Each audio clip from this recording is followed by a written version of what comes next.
بسم الله الرحمن الرحيم وصلى الله وسلم وبارك على سيدنا محمد وعلى آله وأصحابه وإخوانه وحزبه ومن سار على سيره إلى يوم الدين. اللهم اجعل جمعنا هذا جمعا مباركا مرحوما واجعل تفرقنا من بعده سالما معصوما ولا تجعل فينا ولا منا ولا معنا شقيا ولا محروما.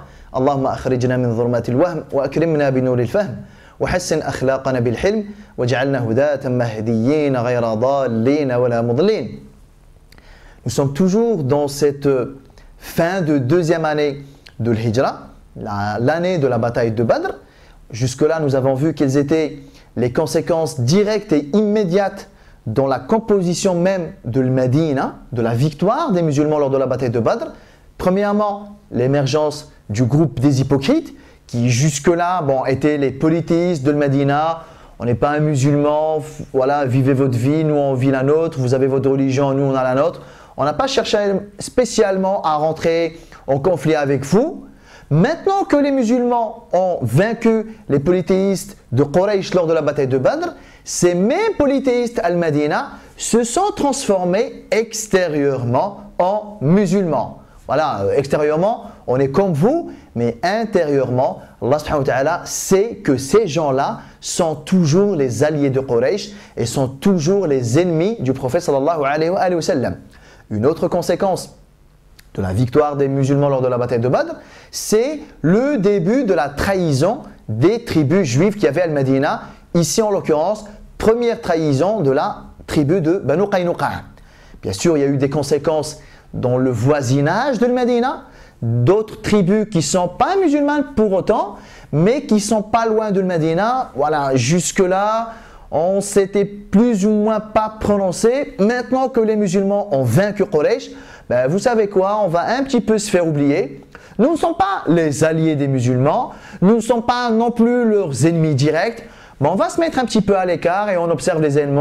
Pour l'instant, nous ne sommes ni les ennemis ni les alliés des musulmans.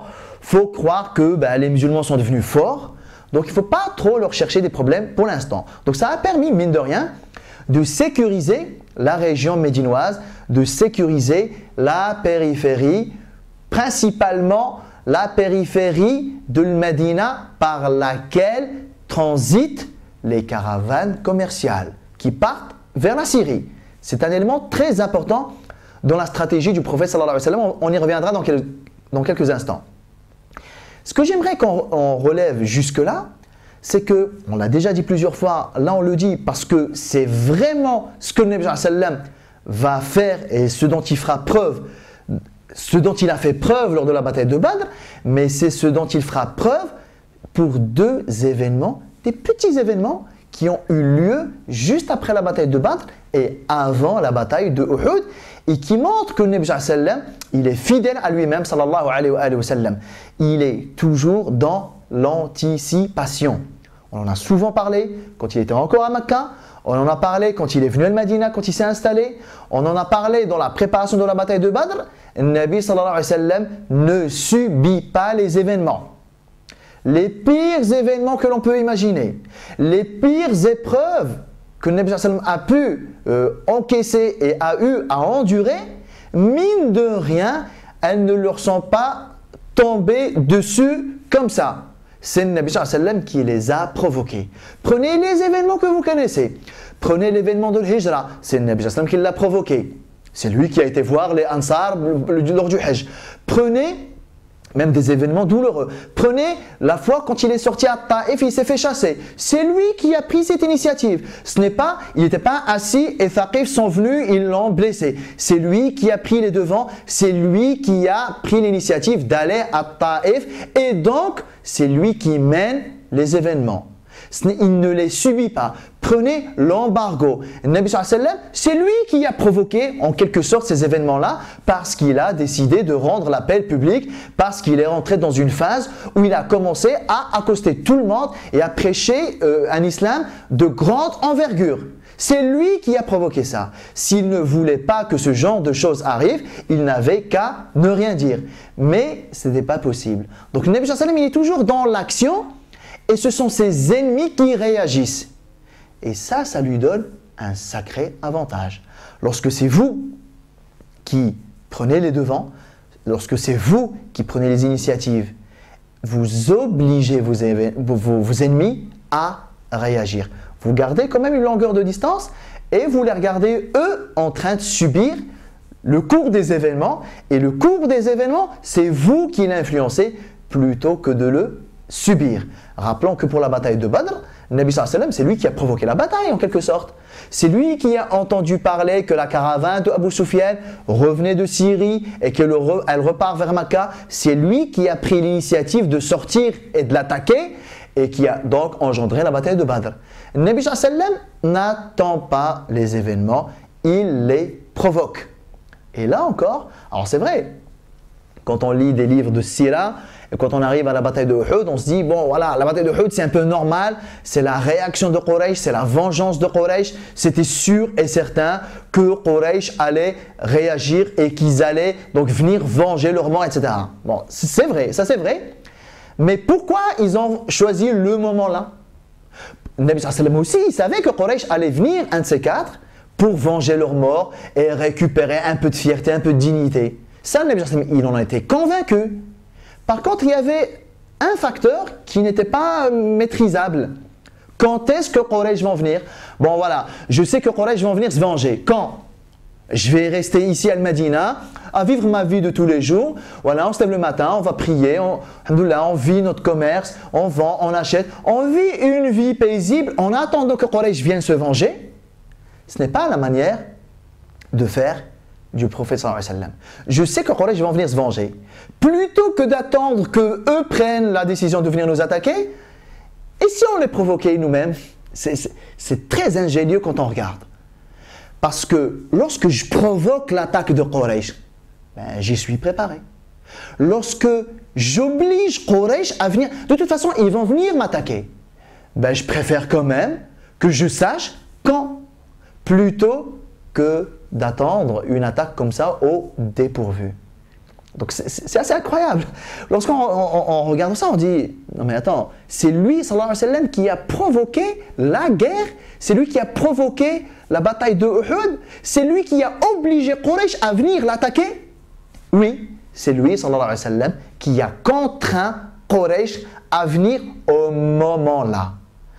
Nabi sallallahu alayhi wa sallam, c'est lui qui mène les événements. Et il oblige Quraysh à les subir. Et ça, c'est une qualité extraordinaire du prophète sallallahu alayhi wa sallam. Regardez déjà quelque chose de très important également. Le Nabi sallallahu alayhi wa sallam, il a vaincu Quraysh. Très belle victoire, extraordinaire. Les tribus arabes, ils ont commencé à un petit peu prendre du recul. Mine de rien, oui, les musulmans, ils sont devenus forts, il ne faut pas trop leur chercher des problèmes. Donc, un, il a sécurisé la région. Deux, il a gagné en impact sur les autres arabes. Donc, très belle victoire. Est-ce que le Nabi sallallahu alayhi wa sallam est resté sur cet acquis-là? Non, absolument pas.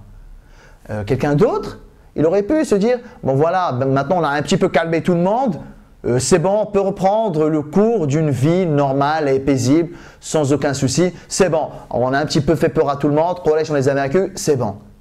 Non, c'est pas possible. Parce que ça, ce n'était pas l'objectif du prophète sallallahu alayhi wa sallam.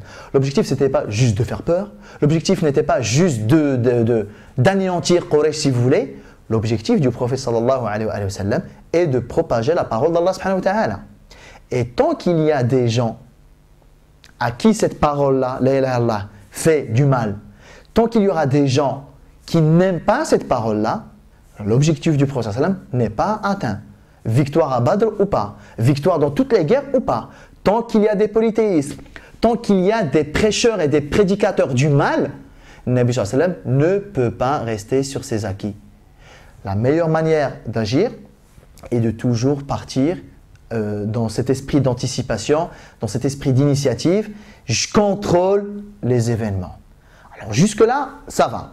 Quraysh de leur côté, bien sûr animés par cette vengeance, on est d'accord, ils étaient animés surtout par un souci purement économique. On fait comment maintenant? Maintenant que Muhammad sallallahu alayhi wa sallam nous a vaincus lors de la bataille de Badr, maintenant qu'il a sécurisé le chemin, la région médinoise, maintenant que la région de Médina, même si elle n'est pas devenue entièrement musulmane, ben, ça reste quand même des Arabes qui ont peur pour eux. Donc, ils ne veulent pas trop chercher de problème avec les musulmans. Donc, ben, nous, on a un peu peur pour nos caravanes commerciales. Rappelons que Quraysh vivent du double commerce avec la Syrie et avec l'Yémen. Comme il dit Allah subhanahu wa ta'ala dans Surat Quraysh, le voyage d'hiver et le voyage d'été.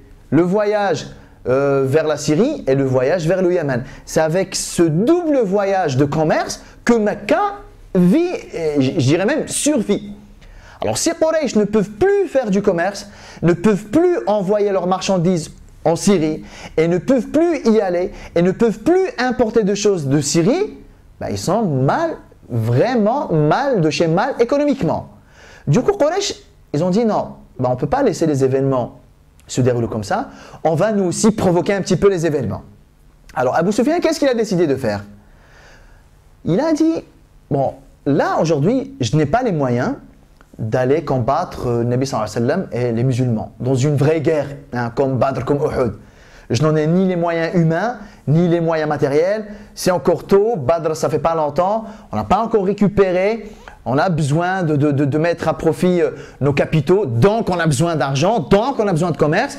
Donc là aujourd'hui, il n'est absolument pas question d'aller mener une offensive de grande envergure à l'encontre du prophète sallallahu alayhi wa sallam et des musulmans. Par contre, ce qu'on peut faire, c'est qu'on peut former une sorte d'expédition militaire de petite envergure. On va aller discrètement à Al-Madina, ni vu ni connu, pas dans le but de faire une guerre, mais dans le but de faire peur aux musulmans, dans le but d'attaquer les musulmans dans une sorte d'attaque éclair, très brève, très précise, très concise, juste de quoi installer la peur et d'installer un climat de tension et un climat de doute, d'hésitation à Al-Madina. Parce qu'au moment là, on peut se douter que les musulmans sont satisfaits de la situation. Voilà, on a vaincu les Qurayshites. Donc en ce moment, il y a une sorte de climat de confiance que Abu Sufyan voulait casser. Vous ne nous avez pas vu venir, vous n'avez pas prévu qu'on vienne, on vient discrètement, on fait une frappe très précise, chirurgicale si on utilise un petit peu le vocabulaire de maintenant, juste on déstabilise votre confort de maintenant et vite fait et on rentre chez soi. Juste de quoi, 1, vous déstabiliser, 2, nous-mêmes on récupère un petit peu de fierté, de dignité, 3, on récupère un minimum d'impact positif sur les autres Arabes. Ça veut dire les tribus avoisinantes de Medina qui jusque-là laissaient les musulmans attaquer nos caravanes sans rien faire, sans se prononcer, ben maintenant ils vont avoir peur de nous. À tous les Arabes qui pensaient que Quraysh s'était affaibli après la défaite lors de la bataille de Badr, nous leur envoyons un message. Quraysh est toujours là, on est toujours capable de nous déplacer, on est toujours capable de frapper et on est toujours capable de défendre nos intérêts. Donc en gros, nos caravanes commerciales, il n'y a personne qui s'en approche. C'est un peu, voilà, le but de Abu Sufyan via cette expédition. Donc il a formé un groupe de 200 personnes à peu près et il est parti effectivement très discrètement à Al-Madina et il a logé chez la tribu de Banu Nadir. Donc là, il y a déjà un petit problème. Banu Nadir, qui sont sous pacte avec les musulmans et qui n'ont pas encore rompu d'ailleurs, pourquoi accueillent-ils Quraysh et en leur offrant le gîte? Donc déjà là, il y a un premier problème. Donc ça sent la trahison dans pas longtemps. En tout cas, il y a les premiers signes de la trahison de la tribu de Banu Nadir. Bon, jusque-là, il n'y a rien de très explicite, vu que l'opération elle-même elle est très discrète, très secrète. Mais en tout cas, Banu Nadir, ils ont accueilli Abu Sufyan, ils leur ont offert le gîte, un petit peu à l'extérieur de Medina. Ni vu ni connu, Abu Sufyan n'avait pas prévu de faire la guerre, ni d'attaquer le Medina à proprement parler. Il a juste voulu impacter la situation. Alors qu'est-ce qu'il a fait? Vous savez que le Medina, elle est entourée de palmiers. D'ailleurs, il y a même presque, on va dire, une frontière naturelle. C'est comme si c'était une vraie muraille, mais de palmiers. C'est comme si c'était les vraies frontières de le Medina. Et bien, Abu Sufyan, il a mis le feu à beaucoup de palmiers pour, bien sûr, atteindre les musulmans dans leur économie, quand on sait que la palmeraie représente quand même une grande source financière, économique des gens de Médina. Donc j'attaque l'économie médinoise. En même temps, je fais peur parce que voilà, c'est quand même une attaque un peu spectaculaire. Voir des centaines de palmiers brûlés, c'est quand même exceptionnel. Et au passage, il a croisé un Ansari qui l'a tué, puis un deuxième homme. Mais c'est tout. Hein. Il a mis le feu dans quelques palmiers. Il a tué, enfin lui et ses hommes, ils ont tué 2 musulmans et ils sont repartis. C'était le but. Faire peur, toucher les musulmans dans leur économie, montrer qu'on est présent, montrer qu'on est encore là, montrer que militairement, on peut encore frapper, on peut encore agir et réagir. C'est tout. Les objectifs de Abu Sufyan, maintenant, jusque-là, sont atteints. Donc il repart. Sauf qu'on a dit que le Nabi sallallahu alayhi wa sallam ne subit pas les événements. Et le Nabi sallallahu alayhi wa sallam ne laisse jamais un climat de défaite, de pessimisme, un climat négatif. Le Nabi sallallahu alayhi wa sallam, il ne le laisse jamais s'installer. Alors qu'est-ce qu'il a dit aux musulmans? Vous me rattrapez Abu Sufyan et les siens. Alors c'est vrai, il n'y avait pas de guerre de prévu, mais vous me les rattrapez. Et bien du coup, les musulmans sont partis à la recherche pour rattraper Abu Sufyan et les siens. Abu Sufyan a entendu parler de ça, il a commencé à accélérer le pas. Il voulait regagner Mecca le plus vite possible. Sauf que Abu Sufyan, vous savez, se déplacer quand vous êtes 10, 15, 20 personnes, c'est une chose. Se déplacer quand vous êtes 200 personnes, c'est une chose. Donc il y a de l'approvisionnement, il y a du ravitaillement, il y a de l'intendance. C'est un peu plus délicat. Ça veut dire qu'il y a beaucoup de provisions, c'est une grande caravane, il y a des chameaux, c'est lourd. Un chameau, ça ne se déplace pas très vite. C'est même très lent. Et bien Abu Sufyan, quand il a entendu que les musulmans ont quitté le Médina à sa recherche, lui et les siens, ils ont commencé à abandonner des chameaux et à abandonner des provisions pour s'alléger le maximum possible, pour accélérer le pas, pour arriver le plus tôt possible à Mecca. Et plus il avançait, plus il s'allégeait jusqu'à ce qu'ils aient abandonné pratiquement ce qu'ils avaient. Finalement, il a pu regagner Mecca, mais au prix de l'abandon de ses provisions et des marchandises et des biens, des chameaux, etc. Est-ce que ces chameaux-là portaient comme biens matériels? Du coup, les musulmans, qu'est-ce qu'ils ont fait? Ils ont récupéré tous ces biens, alhamdoulilah, toutes ces marchandises. Tout. On ne peut pas parler de butin parce qu'il n'y a pas eu de guerre. Disons plutôt que ce sont des retombées économiques de cette sortie militaire sans qu'il y ait eu de guerre. Bon voilà, on prend. Ils ont ramené ça à Al-Madina. Donc, est-ce qu'on peut dire que les objectifs de Abu Sufyan ont été atteints? Et il voulait faire peur aux musulmans pour les déstabiliser. Mine de rien, les musulmans, ils ont super bien réagi. Et ils sont partis à sa recherche et c'est lui qui a eu peur finalement. Donc, faire peur aux musulmans, non, tu leur as pas fait peur. Deuxièmement, gagner un petit peu en confiance, non, tu as fini par fuir et tu as fini par avoir peur. Donc, le perdant de l'histoire, c'est encore toi, Abu Sufyan et les tiens. Récupérer un peu d'image positive auprès des Arabes, loupé. Parce que tu as dû abandonner ton butin, donc tu passes pour celui qui a eu peur, donc tu passes pour celui qui n'a pas pu affronter. Tu passes pour celui qui n'est pas capable de réagir militairement. Donc, Abu Sufyan, tu as voulu nous faire croire que militairement, vous vous en sortez pas mal après la bataille de Badr, mais mine de rien, tu n'as pas été capable de te défendre. Tu as fui comme un lâche. Et donc, tu as perdu tes provisions et tes biens et tes marchandises. Donc, le perdant dans l'histoire, c'est qui? Encore une fois, Abu Sufyan, enfin, plus généralement, Quraysh. Le grand gagnant dans l'histoire, les musulmans. C'est vrai, ils ont perdu quelques palmiers, c'est vrai. C'est vrai qu'il y a eu deux hommes qui ont été tués, c'est vrai. Mais au bout du compte, le bilan général, c'est que les musulmans, ils sont ressortis de cette histoire-là encore plus renforcés. Le message qui a été envoyé à tous les Arabes lors de la bataille de Badr. Écoutez, nous les musulmans, on est là. Dorénavant, il va falloir faire avec nous. Le message-là, il vient d'être renforcé. On s'est fait attaquer, on ne s'est pas laissé faire. On a dû rattraper Abu Sufyan et il a fui comme un lâche. Écoutez, nous les musulmans, on est encore là, on est présents.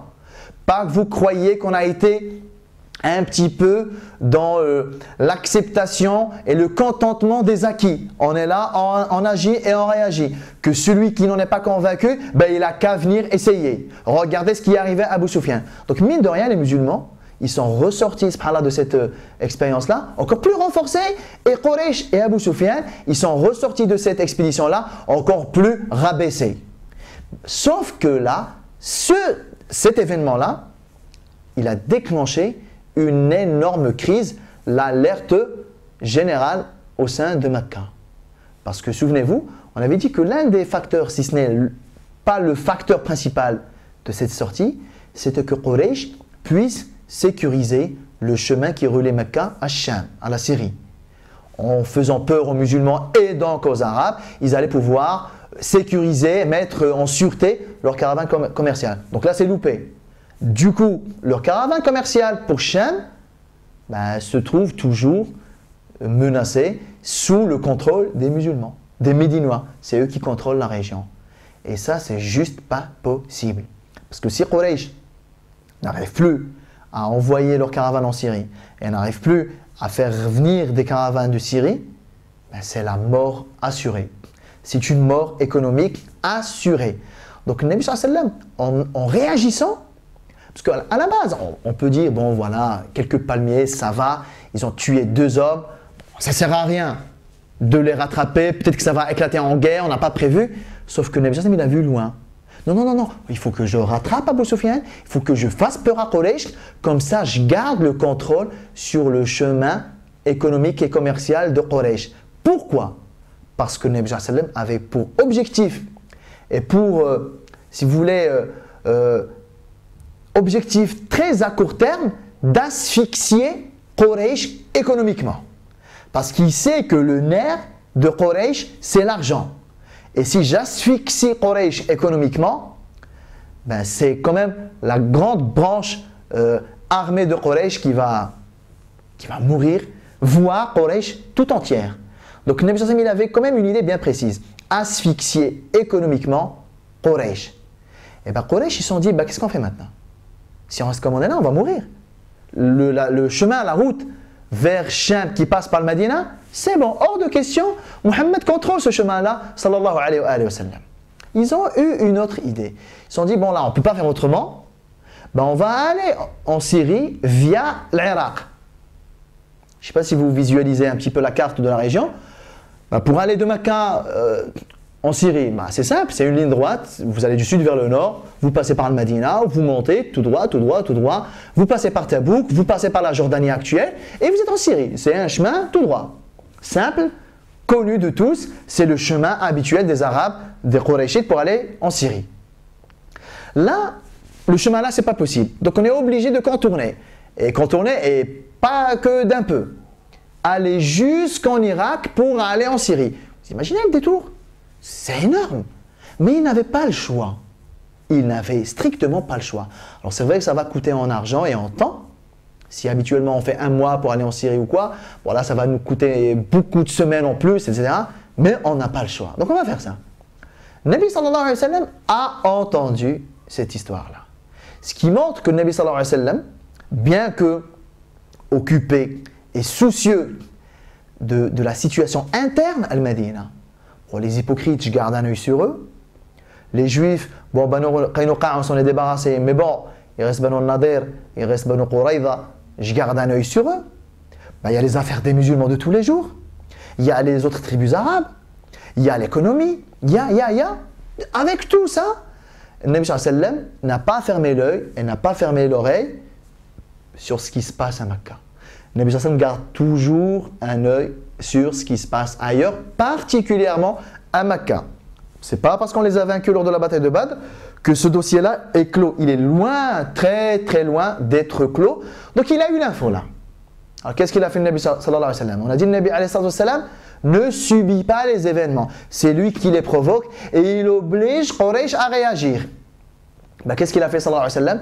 Il a formé un groupe militaire, une expédition militaire, à la tête de laquelle il a mis Zayd ibn Haritha et il lui a dit, tu coupes la route à Quraysh, tu attaques la caravane de Quraysh qui passe par l'Irak, tu ne laisses pas Quraysh passer. Donc ils sont partis, et ils ont agressé, ils ont attaqué la caravane commerciale de Quraysh, ils en ont tué certains sont rentrés, Un Qurayshi, il est revenu avec les musulmans à Medina, il est rentré dans l'islam, il est devenu sahabi, radiyallahu anhu arda. En tout cas, c'est loupé.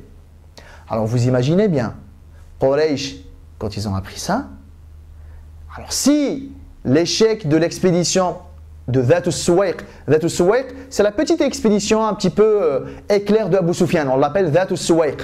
Si elle a échoué, elle n'a pas pu sécuriser le chemin vers la Syrie via Al-Madina, si ça a engendré une crise générale à l'intérieur de Mecca pour trouver une solution, je vous laisse deviner l'état d'esprit des Qurayshites, maintenant qu'ils savent que même le chemin de l'Irak n'est plus sûr. On fait comment? On ne peut pas faire autrement. Qu'est-ce qu'on fait? On n'a pas d'autre choix que de préparer toutes nos forces pour faire une attaque de grande envergure sur le Médina. Bien sûr, il y a l'histoire de la vengeance. Non, mais là, c'est une question de survie. Et ça, subhanallah, c'est quelque chose qui est très connu dans l'histoire humaine. Bon, là, on parle du prophète sallallahu alayhi wa sallam de Sira, mais on aurait pu parler des Romains bien avant lui sallallahu alayhi wa sallam.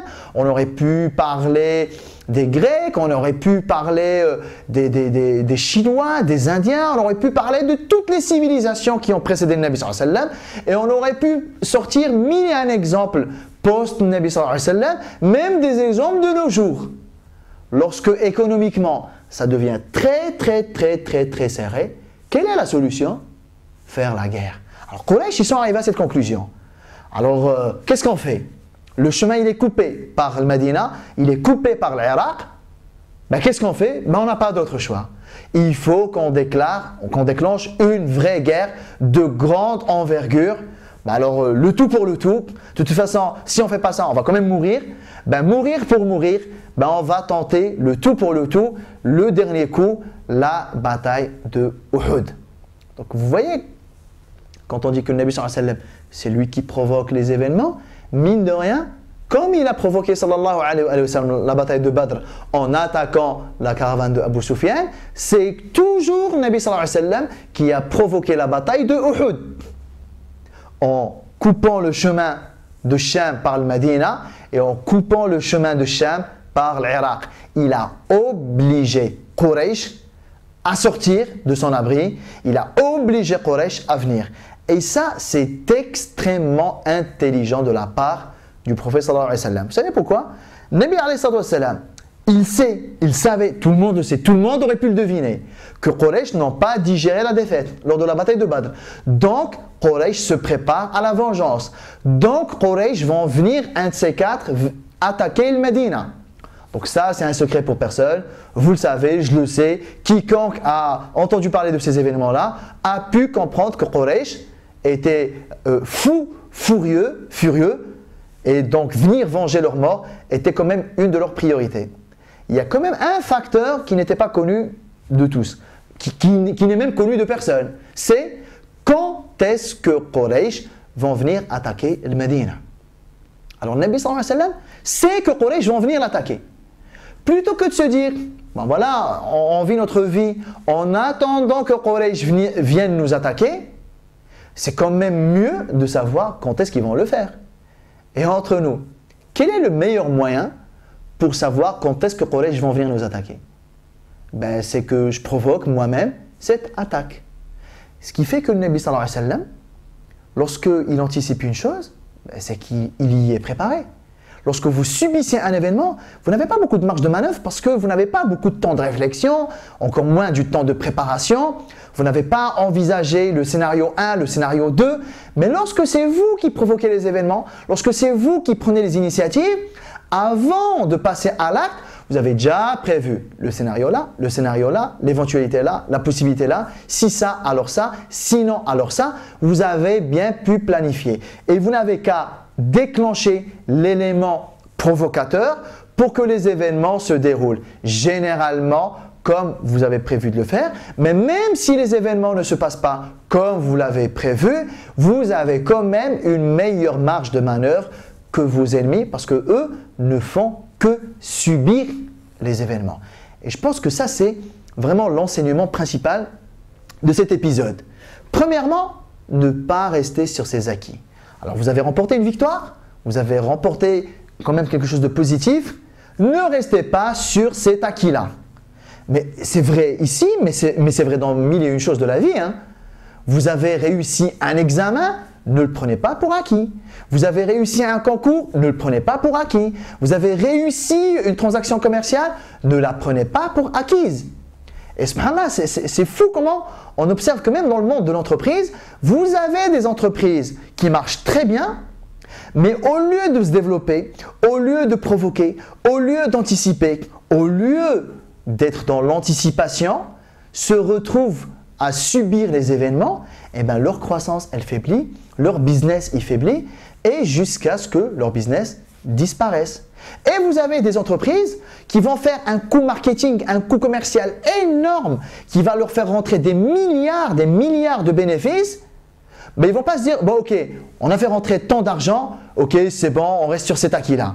Non, vous voyez qu'il y a des entreprises, ce qu'elles gagnent, elles le réinjectent dans la recherche et le développement, d'autres produits, d'autres choses, d'autres projets, d'autres investissements. On ne reste pas sur ces acquis. Et vous avez des entreprises qui, j'ai un concept qui marche aujourd'hui, ça tourne plutôt pas mal, ben je reste dessus, jusqu'à ce que les temps changent, les événements changent, le marché change, les clients changent, les produits changent. Ben moi, je n'ai pas changé, je n'ai pas anticipé. Et qu'est-ce que je fais? Je subis les événements. Je subis la croissance, je subis la chute de l'euro, je subis le pouvoir d'achat des gens, je subis la concurrence, je subis. Alors, vous voyez que ce n'est pas une démarche d'un croyant qui a bien compris le mode de fonctionnement du prophète sallallahu alayhi wa sallam. Ne jamais rester sur un acquis. Et on a des exemples malheureusement, des exemples tristes de l'histoire musulmane qui montrent que lorsque les musulmans se sont contentés de leurs acquis, ça peut durer un siècle, ça peut durer 2 siècles, mais c'est voué à la perte et c'est voué à l'échec. Les musulmans en Andalousie, ils sont restés sur leurs acquis. Il y a eu une phase de croissance, c'est vrai, mais lorsqu'ils se sont mis dans une situation d'acquis, on est une grande civilisation, on a apporté beaucoup à la planète, à l'Europe particulièrement. Voilà, on est dans une situation acquis. Ben, ça a fini. À côté de ça, l'Europe s'est renforcée. À côté de ça, l'Europe elle est entrée dans une phase d'expansion. L'Europe s'est fortifiée. L'Europe s'est enrichie. L'Europe s'est développée. Ben, les musulmans en Andalousie, acquis. Vous connaissez la suite. Dans l'histoire musulmane, à chaque fois qu'il y a eu des phases de chute, elles ont été précédées par des phases d'acquis, de stagnation. Celui qui stagne, c'est celui qui chutera demain. Alors ça, c'est l'un des principaux, c'est le premier enseignement de cet épisode-là. Le Nabi sallallahu alayhi wa sallam ne reste pas sur un acquis. Deuxième enseignement, c'est que le Nabi sallallahu alayhi wa sallam, il part toujours dans l'anticipation en faisant subir à ses ennemis les événements. Est-ce que nous anticipons et nous faisons subir aux autres les événements, ou alors nous sommes nous-mêmes dans le fait de les subir? Et c'est toujours pareil. Quelqu'un qui reste sur ses acquis, ça c'était le premier élément, mais en plus de ça, il n'est pas dans cette dimension de où en sont les autres, où en sont mes concurrents, où en sont mes ennemis même. Hein. Qu'est-ce qu'ils font? Qu'est-ce qu'ils préparent? Dans quelle situation ils sont? Comment je pourrais les provoquer? Comment je pourrais les titiller? Comment je pourrais les sortir de leur confort? Comment je pourrais faire pour les faire réagir? Quelqu'un qui n'est pas dans cette démarche-là, ben c'est quelqu'un qui ne peut pas faire partie de ceux qui construisent le futur. Il est là dans le présent, pas au courant de ce qui se passe autour de lui, il se contente dans ce qu'il a, il n'est pas dans cette, si vous voulez, et là on a vu comment ça a été déterminant pour le Nabi sallallahu alayhi wa sallam, dans cette acquisition de l'information. Alors c'est vrai, je fais beaucoup de parallèles dans les vidéos qu'on fait dans ce style-là avec le monde de l'entreprise, mais c'est tout simplement parce que gérer un État n'est pas différent de gérer une entreprise, n'est même pas différent de gérer une famille, un groupe, une association. Ce sont les mêmes mécanismes qui régissent ces organismes-là, que ce soit une famille, une association, un État ou une entreprise, ça obéit aux mêmes choses. Et si vous voulez, si on veut faire développer notre communauté, notre Ummah, ben, il faut qu'on réfléchisse comme des entrepreneurs. Quelle est notre stratégie? Qu'est-ce qu'on veut atteindre? Quel est le problème? Quels sont les concurrents? Quels sont les ennemis? On n'est pas naïf.